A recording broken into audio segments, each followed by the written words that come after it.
بسم اللہ الرحمن الرحیم والصلاة والسلام علی رسولہ الکریم وعلی آلہ وصحبہ اجمعین، اما بعد۔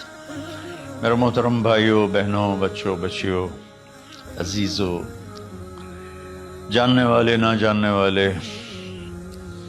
السلام علیکم ورحمۃ اللہ وبرکاتہ۔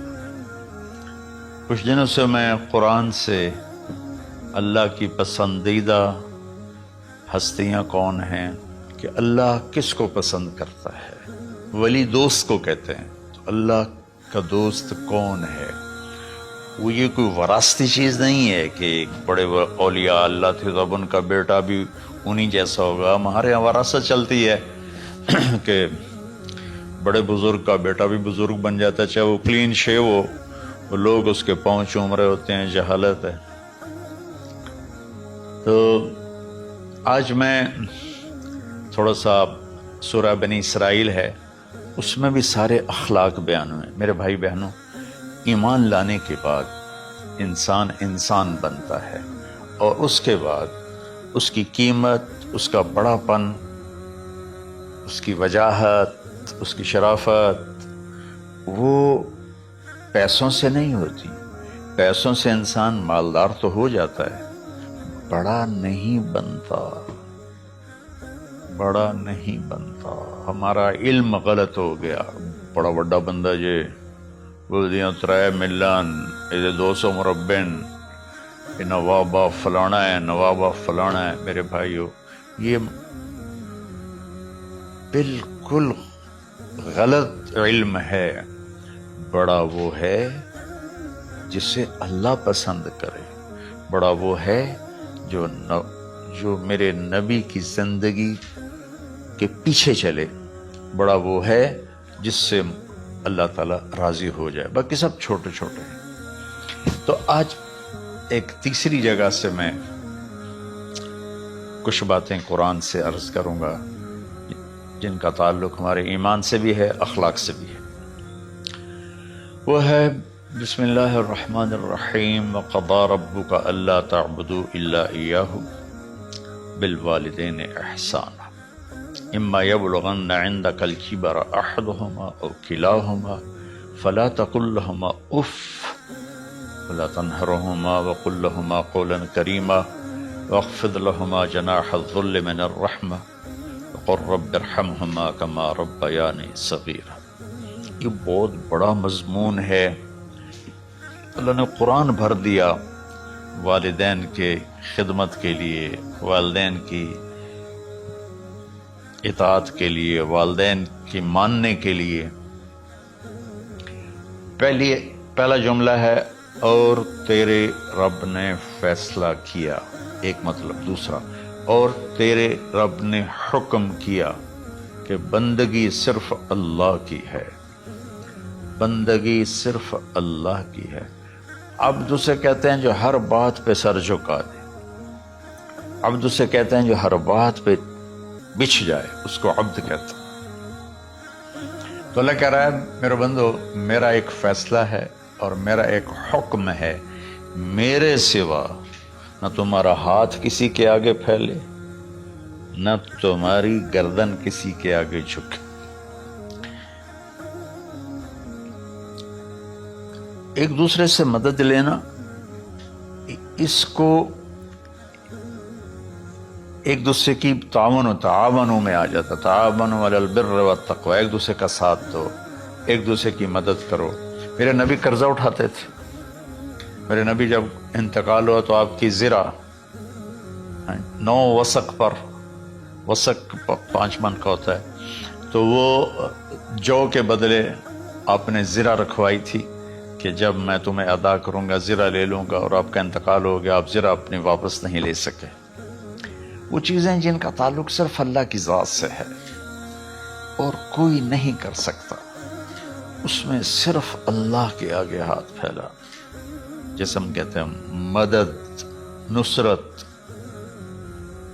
اللہ کہتا میں ہوں، الا ان نصر اللہ قریب، سنو میری مدد تمہارے قریب ہے۔ تو اللہ تعبدوا الا ایاہ، بس ایک چھوٹا سا جملہ اللہ نے یہاں کے، چونکہ یہاں اللہ نے والدین اور اخلاق بتانے تھے تو اپنے لیے صرف ایک جملہ بولا، باقی باتیں بھی اللہ کے لیے ہیں، لیکن اللہ نے میری بندگی، اس بندگی سے مراد 5 وقت کی نماز نہیں ہے، حج، روزہ، زکوٰۃ نہیں ہے اس کی مراد، یہ ساری باتیں داخل ہیں، اور اس کے ساتھ 24 گھنٹے کی زندگی اللہ کی مرضی پر گزارو، نفع آئے تو شکر ادا کرو، نقصان ہو تو صبر کرو، برداشت کرو، پھر بھی شکر ادا کرو، کہ میرا رب یہ کہہ رہا ہے کہ میں نے صرف اللہ سے تعلق جوڑنا ہے۔ اللہ کے نبی نے اپنے چچا زاد بھائی عبداللہ بن عباس سے فرمایا کہ یا غلام، اے نوجوان، اوصیک بکلمات فاحفظہ، میں تمہیں چند باتوں کی وصیت کرتا ہوں، کیا؟ احفظ اللہ، احفظ اللہ یحفظک اللہ، یحفظک اللہ، اللہ کے اوامر کی حفاظت کر، اللہ تیری حفاظت کرے گا۔ احفظ اللہ تجدہ تجاہک، تو اللہ کے اوامر، اسلام، حلال حرام کی پہچان کر کے زندگی گزار تو اللہ کو ہر وقت تو اپنی مدد کے لیے تیار پائے گا۔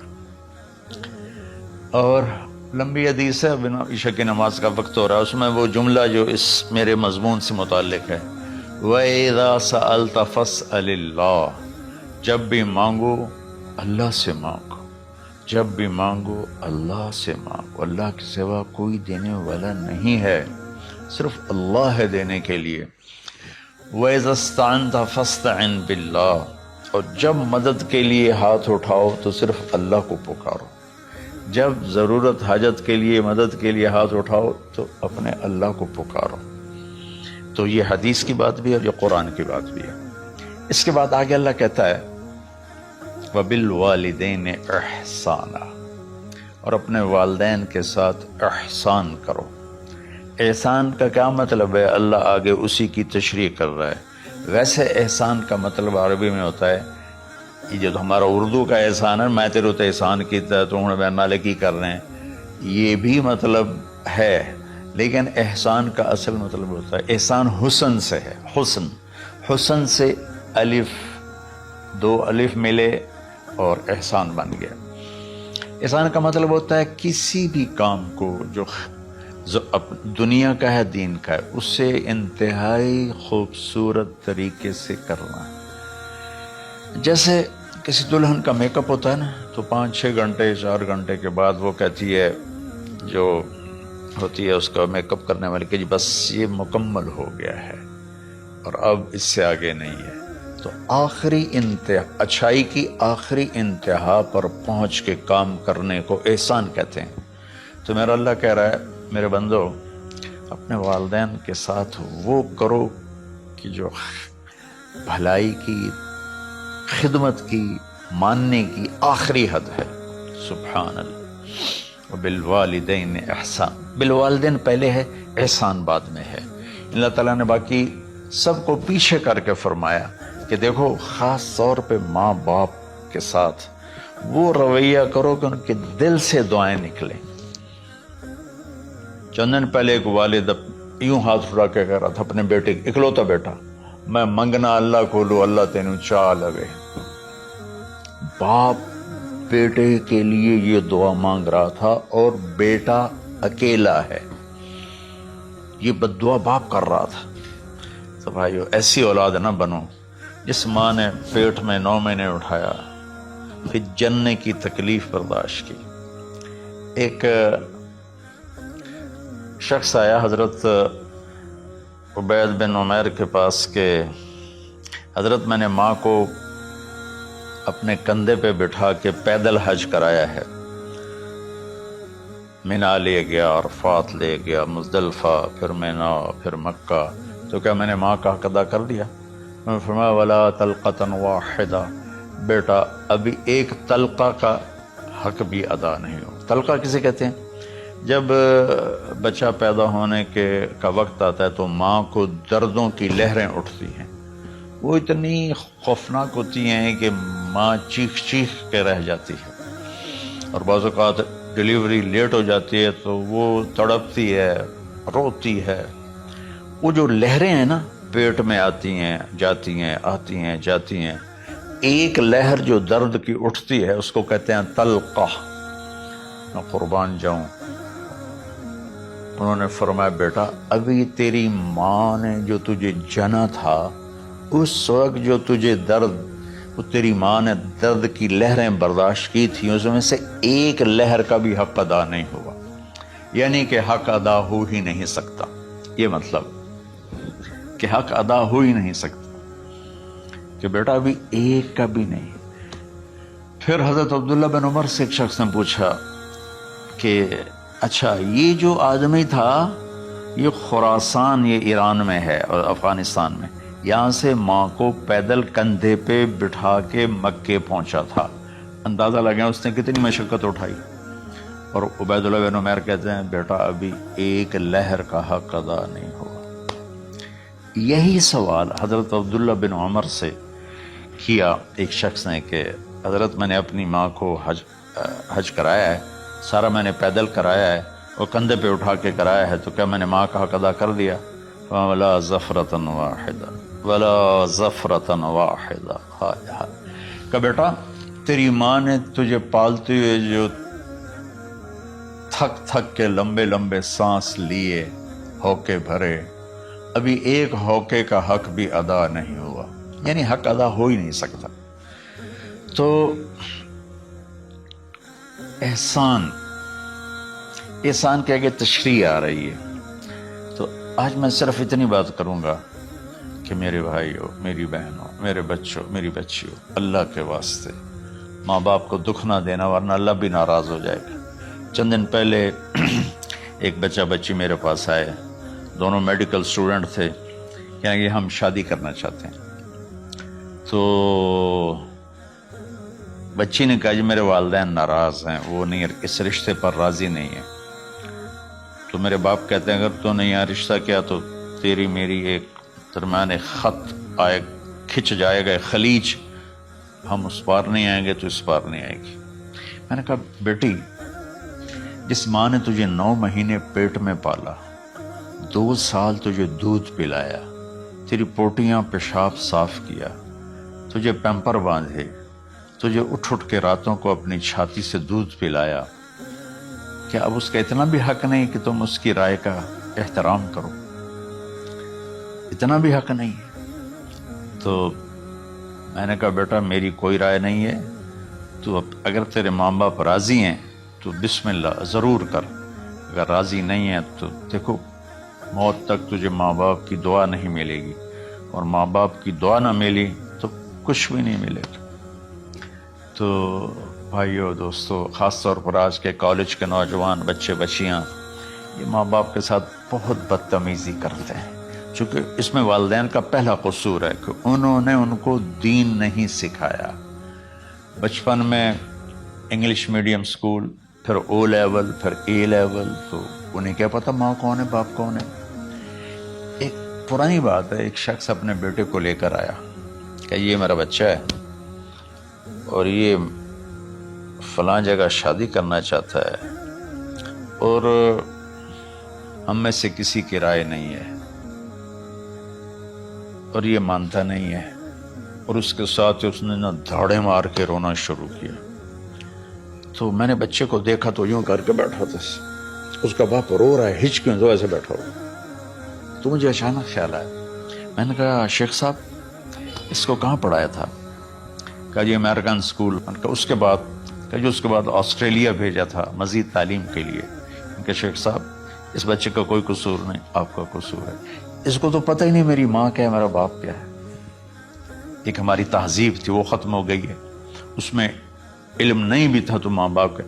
میں نے اپنی آنکھوں سے دیکھا، میں نے اپنے دادا کو دیکھا لیکن میں یاد نہیں، لیکن جو میرے دادا کے چھوٹے بھائی تھے ان کو میں سنبھلتا ہوں، ان کو میں نے دیکھا ہے، 3ری 4تھی جماعت تک میں تھا۔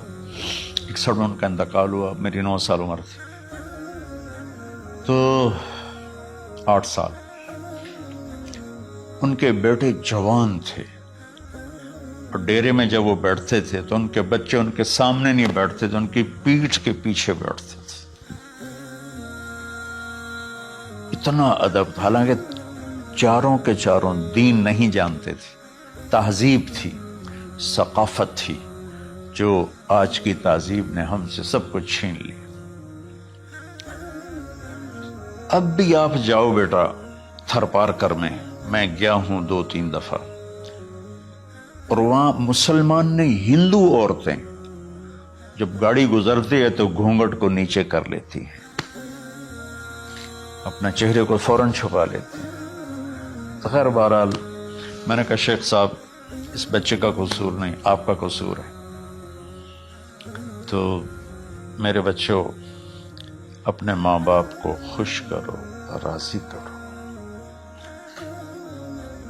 ان کا راضی ہونا اللہ کی رضا ہے. میں اس کی تفصیل انشاءاللہ آگے بتاؤں گا. آج میں صرف اتنا ہی میں نے تمہید باندھی ہے کہ ماں باپ کا کیا مقام ہے، ان کی کیا عزت ہے. ایک شخص آیا، یا رسول اللہ میرا باپ میرے پوچھے بغیر میرا مال خرچ کر لیتا ہے. آپ نے کہا بلاؤ. چونکہ بچے کا ذاتی مال اگر ہو تو شرع کے لحاظ سے باپ پوچھ کے استعمال کرے، بغیر پوچھے استعمال نہ کرے. جب اسے پتہ چلا کہ میرے بیٹے نے شکایت کی ہے تو عرب کی شاعری تو مشہور تھی، انہیں دل دل میں کچھ اشعار پڑھے.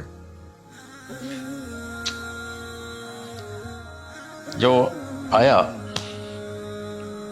تو جبریل پہلے آ گئے. یا رسول اللہ، اللہ تعالیٰ کہہ رہے ہیں آپ اس سے پوچھیں وہ شعر بتاؤ جو تیرے کانوں نے تو نہیں سنے، تیرے دل میں آئے تھے اور اللہ نے سن لیے. تو اللہ کے نبی نے فرمایا بھائی تیرا انشاءاللہ کیس سنتے ہیں، لیکن پہلے وہ شعر سناؤ جو تم نے تو نہیں کہے زبان سے پر اللہ نے سن لیے. تو آپ نے اس سے ارشاد فرمایا کہ تمہاری بات ہم سنتے ہیں باپ بیٹے کی، لیکن پہلے وہ شعر سناؤ جو تیری زبان سے ادا نہیں ہوئے، تیرے کانوں نے نہیں سنے، تیرے دل کی گونج تھی اور تیرے دل کی آہ اور فریاد تھی جو دل ہی میں گھٹ کے رہ گئی، اسے اللہ نے سنا ہے. وہ کہتا ہے سناؤ. کہنے لگا یا رسول اللہ آپ کا رب ہر وقت ہمارے ایمان کو آپ پر زیادہ سے زیادہ بڑھاتا رہتا ہے، اس ذات کی قسم جس کے قبضے میں میری جان ہے. یہ چند میرے دکھ بھرے خیالات الفاظ کی شکل میں ڈھلے، لیکن میری بزم تصور میں ہی رہے اور وہیں دفن ہو گئے، باہر نہیں نکلے. میری زبان سے ادا نہیں ہوئے، میرے کانوں نے نہیں سنا، آپ کے رب نے سن لیا. اب میں نے کہا اچھا بتاؤ تم نے کہا کیا تھا؟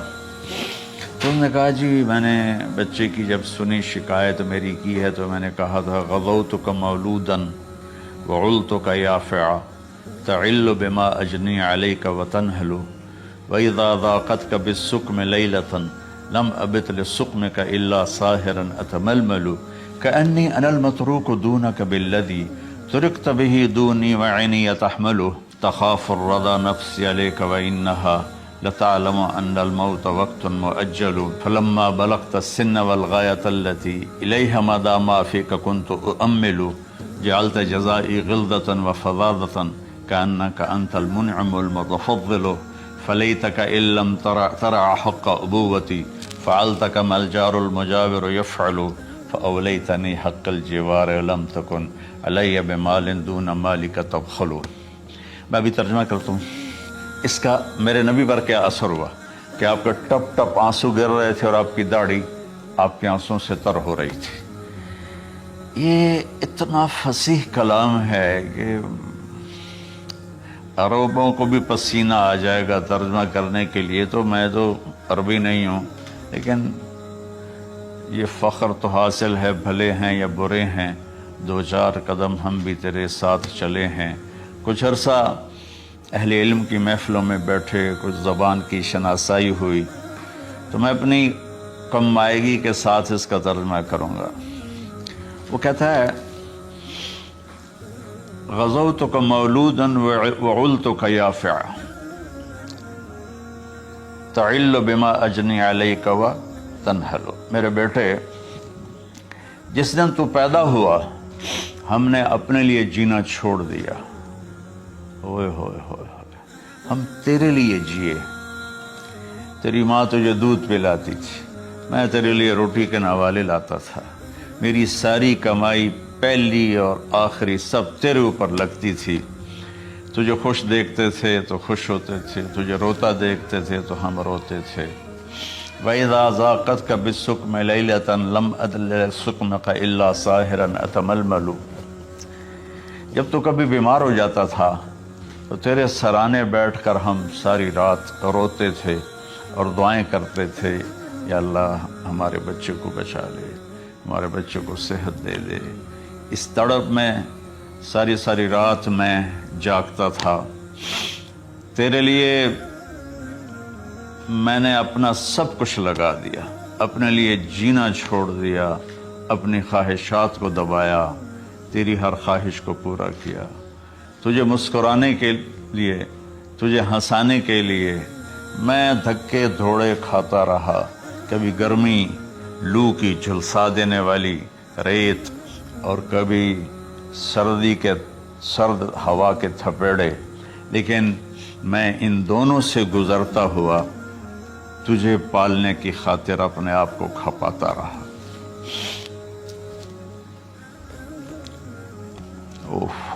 فلما بلغت السن والغایۃ التی الیہ مدی ما فیک کنت اؤمل، بیٹا میں نے اپنے ہڈیوں کا رس بھی تیرے اندر ڈال دیا، صرف کمائی نہیں، میں نے اپنے ہڈیوں کا رس تیرے اندر ڈالا، میں نے جو کچھ تھا تیرے اوپر قربان کیا۔ تجھے مسکراتا دیکھ کر میں اپنے غم بھولتا تھا، تجھے ہنستا دیکھ کر مجھے دکھ بھول جاتے تھے، اور پھر آہستہ آہستہ آہستہ میری ہڈیوں کا گودا، میری کمائی تیرے اندر گئی، اور تو ایک خوبصورت درخت کی طرح بڑھتا چلا گیا، بڑھتا چلا گیا، بڑھتا چلا گیا، بڑھتا چلا گیا، اور میری بڑھاپے نے کمر جھکا دی اور میں جھکتا چلا گیا، جھکتا چلا گیا۔ میرا خیال تھا کہ جیسے میں اس کی انگلی پکڑ کے چلتا تھا، اب میری باری ہے، یہ میری انگلی پکڑ کے چلے گا، جیسے میں اسے سینے سے لگاتا تھا، پیار کرتا تھا، جھولے جھلاتا تھا، باغ میں لے جاتا تھا، یہ ساری اس کی تعبیرات کے اندر داخل ہیں، الفاظ میں نہیں ہیں۔ تو مجھے خیال آتا تھا جب میں بوڑھا ہو جاؤں گا نا تو میرا بیٹا بھی مجھے ایسے ہی لے کے پھرے گا، میرا بیٹا بھی میری سنے گا۔ یہ 100 دفعہ پوچھتا تھا یہ کیا ہے، اور میں ہر دفعہ جواب دیتا تھا یہ ہے۔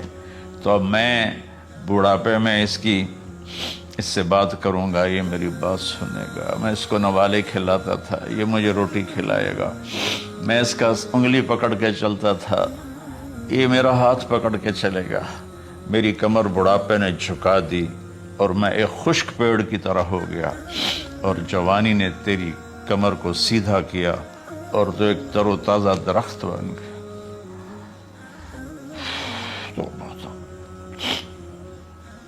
تو مجھے خیال آیا کہ میں نے 20 سال اس بچے کو پالا ہے، ابھی اپنی ماں اور باپ کو دیکھے گا، لیکن ایک دم اچانک کیا ہوا؟ فلما بلغت السن والغایۃ التی الیہا مدی ما فیک کنت اؤمل، جب تو اس عمر کو پہنچا جس میں ہماری امیدیں تیرے ساتھ لگ گئیں، ہمیں بڑھاپے نے بے آسرا کر دیا اور تیری جوانی نے تجھے ہمت دے دی، تب ہمارا خیال آیا کہ اب یہ ہمارے ساتھ وہی کرے گا جو ہم نے اس کے ساتھ کیا۔ لیکن کیا ہوا؟ جعلت جزائی غلظۃ وفظاظۃ کأنک انت المنعم المتفضل، تو اتنا بدتمیز ہوا، تیری زبان چھری بن گئی، تیرا رویہ زہر بن گیا، اور میری ساری زندگی کی محنت کا بدلہ تو نے مجھے نافرمانی سے دیا، بد اخلاقی سے دیا، بدتمیزی سے دیا۔ میں حیرت بھری نظروں سے تجھے دیکھتا رہا اور میں اپنی پچھلی 20 سالہ زندگی کو جھٹلاتا رہا کہ میرے خیال میں اس کا نوکر ہوں اور یہ میرا مالک ہے، میں اس کا باپ نہیں، میں اس کا نوکر ہوں۔ کیونکہ ماں باپ کے ساتھ ایسا کوئی نہیں کرتا ہے، یہ میرا مالک ہے اور میں اس کا نوکر ہوں، اس لیے مجھے ڈانٹ رہا ہے۔ کتنے بچوں کو میں نے یہ کہتے سنا اپنے باپ کو، تو میرے واسطے آج تک کیتا کی، تو میرے واسطے آج تک بنایا کی۔ اور جو آپ بے بسی کی تصویر بنا ہوتا تھا وہ شکلیں بھی میرے سامنے ہیں۔ ہمارا دیہاتی ماحول زمین دارہ ماحول ہے، لیکن اب تو شہروں میں بھی یہی حال ہے۔ جس نے وہ لیول اے لیول کیا ہے اسے کیا پتا ماں کسے کہتے ہیں، باپ کسے کہتے ہیں۔ تو میں نے اپنی آنکھوں سے باپ کی بے بسی اور بیٹے کا غرانہ ایک دفعہ نہیں کتنی دفعہ دیکھا۔ تو میرے واسطے آج تک ہی کیتا ہے، تو میرے واسطے آج تک ہی بنایا ہے۔ وہ کہتا ہے اچھا میرا بچہ جداں جوان ہو سو آپ پہ سمجھ جسو۔ جبریل انسانی شکل میں آئے کہ یا رسول اللہ کچھ سوال کیے، قیامت کب آئے گی؟ کہ اللہ کو پتا ہے۔ کہ کوئی نشانی؟ فرمایا جب دیکھو کہ بیٹیاں بھی ماؤں کو نوکر کی طرح دھتکار رہے ہوں تو سمجھنا قیامت آنے والی ہے۔ کچھ عرصہ پہلے ایک بچی اور ماں، تو ماں کچھ بات کر رہی تھی اور بیٹی کہہ رہی تھی بھوک نہیں بھوک نہیں، اور اس کی ماں کے خون سے بھرے ہوئے آنسو بہ رہے تھے اور اس کی ہچکیاں لگ رہی تھی کہ یہ وہ ہے جس کو میں نے اپنے پیٹ سے جنا اور اپنی چھاتی کا دودھ پلاتے پلاتے پلاتے میں نے کتنی تکلیفیں برداشت کی، اور آج کر یہ بھوک نہیں۔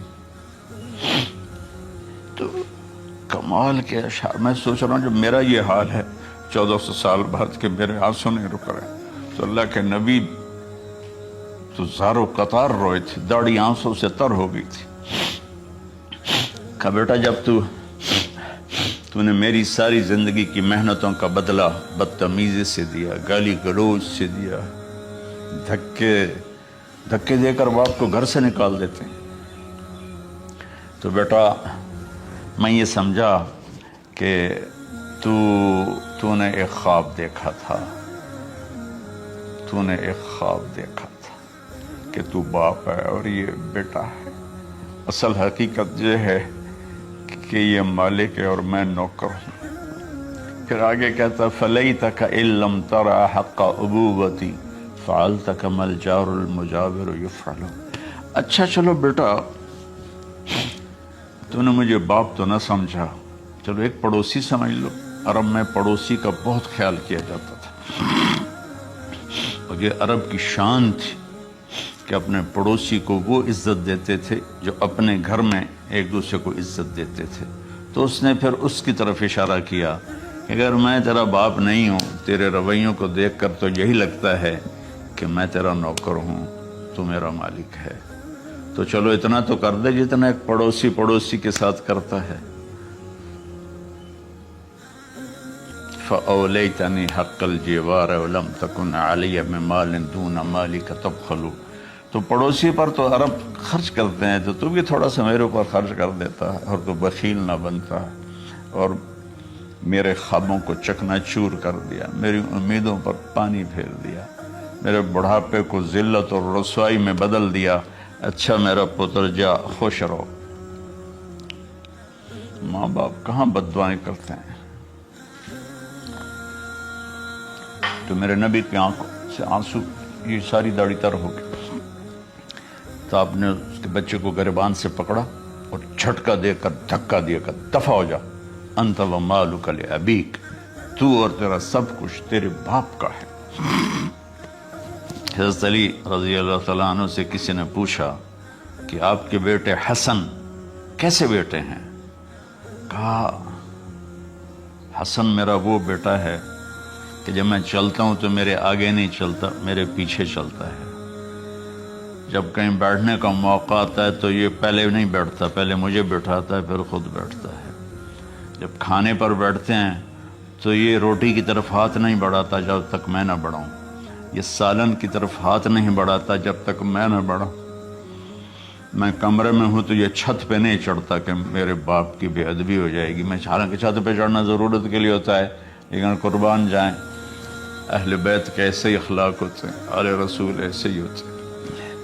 میرے عزیزوں، نوجوانوں سے کہہ رہا ہوں جن کے والدین زندہ ہیں، ہم تو محروم ہو گئے، وہ قبروں میں چلے گئے، لیکن میں اتنا مصروف رہتا ہوں۔